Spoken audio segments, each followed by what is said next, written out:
Hi friends, పద్మని తీసుకొచ్చి అప్పుడే 10 రోజులు కావస్తుందన్నమాట. ఈ 10 రోజుల్లో పద్మతో నాకు హ్యాపీగా గడిచిపోయింది. ఇప్పుడు తనని నేను హాస్పిటల్కి తీసుకెళ్ళాలి. నాకైతే ఈ 10 రోజులు పద్మతో చాలా హ్యాపీగా గడిచిపోయింది. కానీ ఇప్పుడు మళ్ళీ ప్రయాణం మొదలు పెట్టాలన్నమాట. ప్రయాణం అంటే మామూలుగా ఉండదు. పద్మతో నా ప్రయాణం కొన్ని వందల కిలోమీటర్ల ప్రయాణాలే చేయవలసి వస్తుంది. అంతా నైట్ జర్నీ. తనని హాస్పిటల్కి తీసుకెళ్ళటం, ఆశ్రమం నుంచి తీసుకురావటం, మళ్ళీ ఇంటి దగ్గర నుంచి ఆశ్రమానికి విడిచిపెట్టి రావటం, కంటిన్యూస్గా 3 రోజుల జర్నీ అయితే ఉంది. 3 నైట్లు అయితే నాకు నిద్రే లేదనమాట. తనతో ప్రయాణం చేస్తూ ఉండవలసి వచ్చింది. అంటే అంత లాంగ్ జర్నీ అయిపోయింది. మా ఇంటి దగ్గర నుంచి ఆశ్రమానికి చాలా లాంగ్ ఉంటుంది.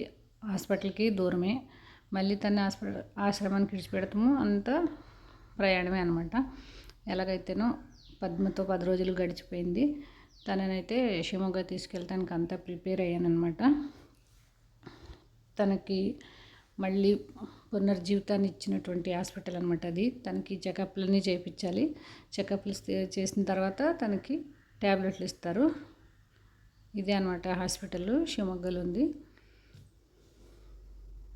పద్మ మళ్ళీ మామూలుగా మనందరితో మామూలుగా ఉండటానికి కారణమైనటువంటి హాస్పిటల్ అనమాట. తన మానసిక పరిస్థితి నుంచి యథావిధిగా బయటకు వచ్చింది ఈ హాస్పిటల్లోనే.